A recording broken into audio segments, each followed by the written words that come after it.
when you first were in NWA and then it changed to WCW, how different was it this time around? Did it seem like there was when I went back, I mean, after Vince? After Vince, Right.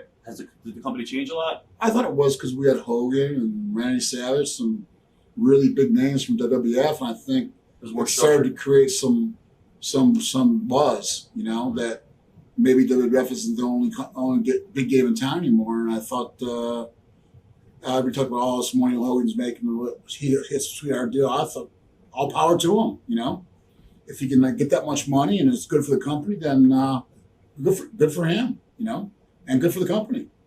Was it a hard adjustment being not the top babyface when Hogan and Savage were there? For me? For you at all? Oh no, okay. Not at all. I always, like I told you before, wherever role I'm supposed to play, whether it's second fiddle or first fiddle or whatever it is. I mean, I'm getting paid to do my job. And I'm going to do the best I can with what part I'm given. So I never had a problem with that. I never had an ego about I should be the best guy or I should be the number one guy or I should be this. I never thought that was even my decision. How well did you get along with Hall and Nash?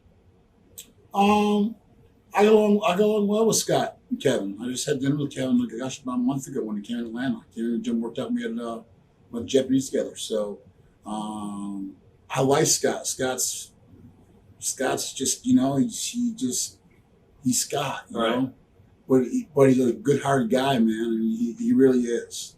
He just some people have trouble sticking out of their own way sometimes. But I mean, he's a really good guy. And he's a good-hearted guy.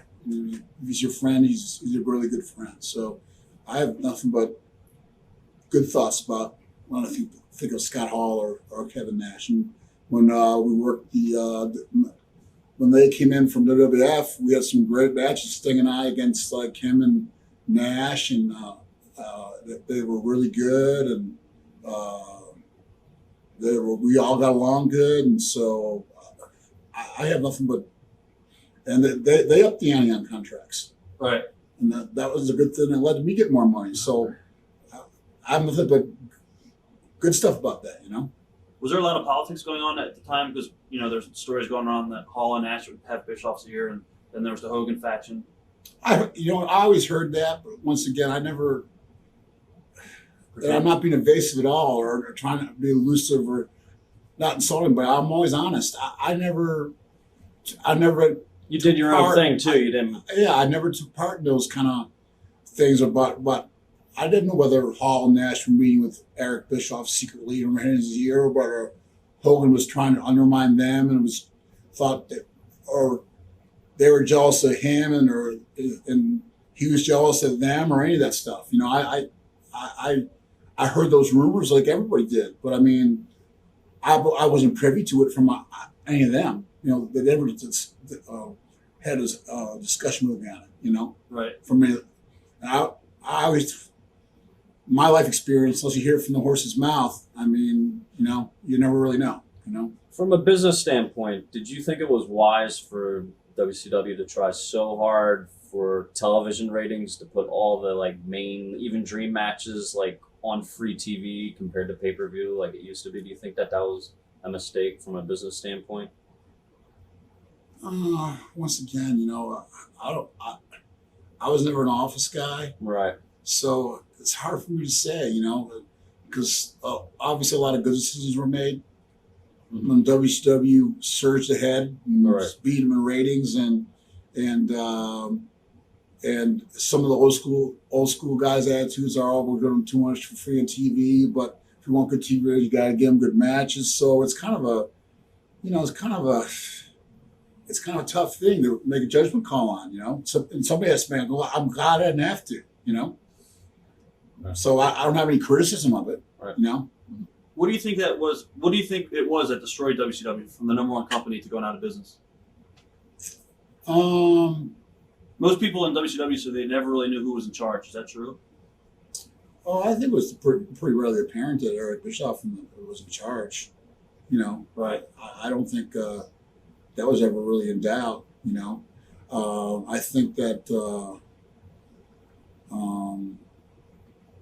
there was some confusion when Vince Russo and that group of writers came in Right. of who was really in charge.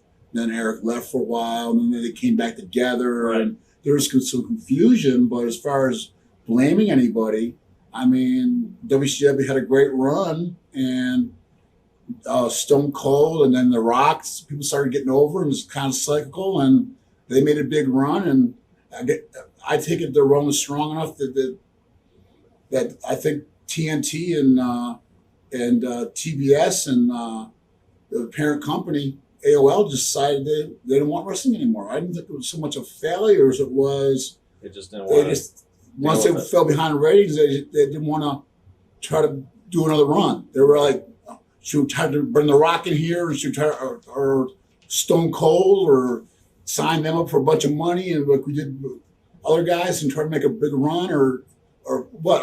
I just took it as not so much a failure of the company as is that I think AOL Time Warner just kind of decided that they didn't want wrestling, which is their prerogative. Right. You know, I think it's sad. Right. They did, but I mean, at the same time, it's their prerogative. They own the company. Right. You know, they have shareholders to answer to, and stock board meetings, and wrestling was losing money, so it was their decision. At that point, since you were working for the competition of Vince McMahon at WCW, did you agree with the way WWF, the way they were changing the product with the sex and changing the wrestling? Did you agree with that, or did you think it was bad for the business? It's not my style, Right. but I can't say it was bad for the business. Right. Obviously, it wasn't. Right. Me personally, it's not my style. Right. That out front kind of sexuality stuff, because whether I choose a movie to go to, or I'm not into pornography or that kind of, it's not my style as a person. But I mean, so I think it was bad for the business. Obviously, it wasn't, because it drew. So do I think it had to be in every segment? No. Right. But that once again, that's not my decision. Thoughts on the rise of Bill Goldberg? What are your feelings on Bill? Guys, Bill rode with Sting and I at the car at Charlotte one time and asked Eric Bischoff to get a chance to get a job. And then he was the night before he signed with WWF, and he called my house. I was on the road. And he talked to my ex-wife, and I hadn't checked into the hotel yet that night. She didn't know where I was staying yet. Right. And Bill had to make a decision like that day. And he talked to my ex-wife, and she explained some of the pluses and minuses about travel versus, For your experiences. yeah, my experiences. And Bill made decisions off. I'm not saying myself, my ex-wife, or a big influence in Bill Goldberg's career choice, but I think Bill decided that WCW was his choice, and obviously it was the right one. Because I was one of those guys I tell you about. When the first time he walked out, I said, he's got it. Yep. When he walked out there, came out through those sparks, people reacted, and I knew he was going to be a big star. Did he kind of come to you for advice because he was a football player, kind of like you, had a similar background? A little bit. How did it? Yeah, I used to work out at my gym before he even when he played Right. for the Falcons. Mm-hmm. And afterwards, and I knew him a little bit, so I don't know him about advice. I don't want to say I give Bill advice, because Bill pretty much had a pretty good business since all along. He's Right. pretty. Bill always had good instincts. Mm-hmm. But we talked some and about the wrestling, and Bill. I always got along well with Bill. I mean, gosh, I was. Bill's last match, I think, with WCW, he had me pumping the torture rack. I mean, so I mean, Bill was business with me, and we always got along. Some people say he got a big head and this and that, but I thought he did great. He was successful. And if he could afford his own plane and fly himself, I mean, More power to him. When people criticize the guy, if you could afford your own plane and not have to go through the airport and like everybody else, Right. Why are you mad at him? Right. Because he's been successful and done well. I never had any resentment on that. Just to get off the subject a little bit, what do you think about Brock Lesnar being a wrestler, collegiate, to WWF wrestler now in the football, since you were in football? Tough transition, man. From what I know, I don't know his football background, all of it, but I heard he just played high school. And I don't even think it And was I know his that senior year. I know that high school football, to going to University of Miami, a major program, and then transition and the caliber play from University of Miami, which is a top program, to the professional level. I mean, you first go to pros and you got guys eat you alive at first. Right. That's man. If he pulls that off, And zero college. he's the man. Right. I mean, that's tough. That's gonna be a tough transition. Right. I'm not saying he can't do it. I heard he's a great athlete, and he's just an impressive looking athlete. I mean, but it's going to be tough, man. Mm-hmm. It's going to be hard because a lot of it's not just your tenacity and mental toughness, and it's a lot of it's technique and leverage and stuff that you learn through coming up through high school at a major college and playing against and building your way up to the pros. Right. And He's playing a line, isn't he? He's pretty Yeah, light. He's light for his position. that's a tough jump. Right. You know, a tough jump. But who knows? I mean, you know, he's an obviously great collegiate wrestler, and if anybody can do it, Him. I don't know him personally, but he looks like a great athlete, so Right. maybe he can pull it off. I don't know.